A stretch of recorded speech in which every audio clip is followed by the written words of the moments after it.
কেন চীন ইরানকে দিল নতুন মিসাইল? 2025 সালের জুন মাসে ইরান এবং ইসরায়েলের মধ্যে সংঘাত ও পরবর্তী যুদ্ধবিরতির প্রেক্ষাপটে একটি বড় কূটনৈতিক এবং সামরিক পরিবর্তন লক্ষ্য করা গেছে। যুদ্ধবিরতির কয়েকদিনের মধ্যেই চীনের কাছ থেকে ভূমি থেকে আকাশে উৎক্ষেপণযোগ্য ক্ষেপণাস্ত্র সারফেস টু এয়ার মিসাইল পেয়ে গেল ইরান। এটি শুধুমাত্র একটি অস্ত্র বাণিজ্য নয়, বরং মধ্যপ্রাচ্যের ভূরাজনৈতিক ভারসাম্য, চীন ইরান সম্পর্ক এবং যুক্তরাষ্ট্র ও তার মিত্রদের কৌশলগত উদ্বেগকে কেন্দ্র করে একটি গুরুত্বপূর্ণ মোড়। ইরান চীন সামরিক সম্পর্ক পুরনো কিন্তু শক্তিশালী।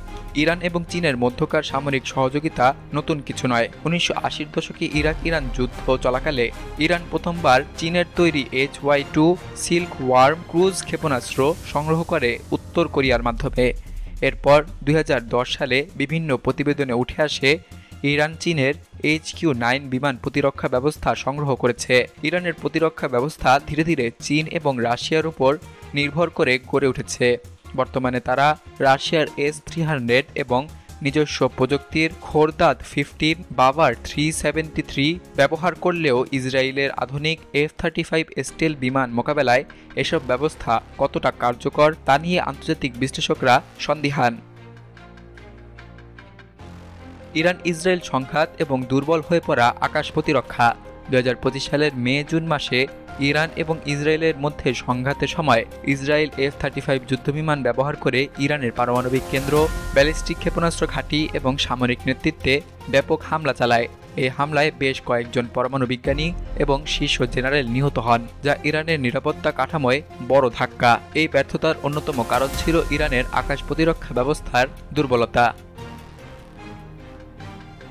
চীন কি ধরনের SAM দিয়েছে? যদিও ঠিক কোন মডেলের SAM অর্থাৎ surface two air missile Iran পেয়েছে তা স্পষ্ট নয়, তবে আন্তর্জাতিক গোয়েন্দা সূত্র এবং সামরিক পর্যবেক্ষকদের মতে এটি চীনের HQ-9B অথবা HQ-22 হতে পারে। HQ-9B একটি দীর্ঘপাল্লার SAM অর্থাৎ সারফেস টু এয়ার মিসাইল, যা 200 কিলোমিটার দূরত্ব পর্যন্ত লক্ষ্যবস্তুতে আঘাত হানতে সক্ষম এবং এটি S-300 এর আদলে তৈরি হলেও প্রযুক্তিগতভাবে আরও উন্নত। HQ-22 তুলনামূলকভাবে কম ব্যয়বহুল কিন্তু অধিক কার্যকর একটি মাঝারি পাল্লার আকাশ প্রতিরক্ষা ব্যবস্থা। কেন এখনই এই চুক্তি করল চীন? চীন ও ইরান 2021 সালে একটি 25 বছরের কৌশলগত অংশীদারিত্ব চুক্তি করে, যার আওতায় সামরিক সহযোগিতা, তেল এবং গ্যাস চুক্তি, অবকাঠামো উন্নয়ন এবং প্রযুক্তি হস্তান্তর রয়েছে। এটি তারই অংশবিশেষ।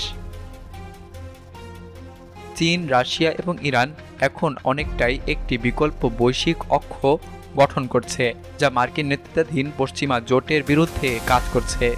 এই সহযোগিতা সেই কৌশলের একটি প্রকাশ্য ধাপ। HQ-9 এবং HQ-16 ইতোমধ্যে পাকিস্তান, মিশর, আলজেরিয়া এবং তুর্কমেনিস্তানে বিক্রি করা হয়েছে। ইরানে এই অস্ত্র সরবরাহ চীনের অস্ত্রবাজারে নতুন সুযোগ তৈরি করবে।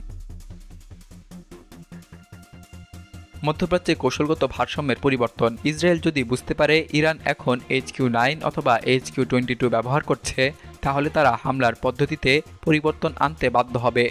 বিশেষ করে F-35 এর মতো আধুনিক যুদ্ধবিমান HQ-9B এর রাডার এবং ট্র্যাকিং প্রযুক্তির মাধ্যমে শনাক্ত হলেও বড় ধরনের অপারেশন চালানো কঠিন হয়ে উঠবে। তবে বিশ্লেষকরা বলছেন HQ-9B এখনও F-35 এর স্টেলথ প্রযুক্তি পুরোপুরি মোকাবেলা করতে সক্ষম নয়। তাই ইরানের প্রতিরক্ষা ব্যবস্থায় এই সংযোজন একটি অগ্রগতি হলেও পুরোপুরি পরিবর্তন নয়।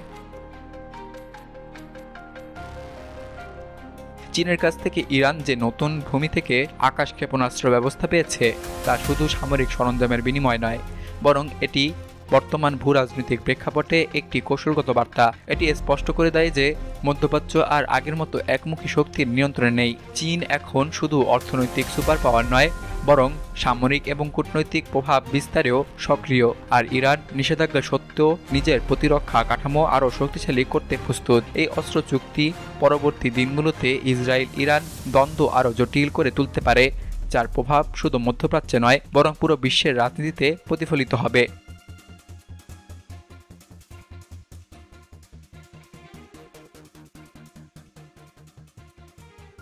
সকল প্রকার খবর জানতে এখনই সাবস্ক্রাইব করে রাখুন আমাদের চ্যানেল বাংলাদেশ কণ্ঠে।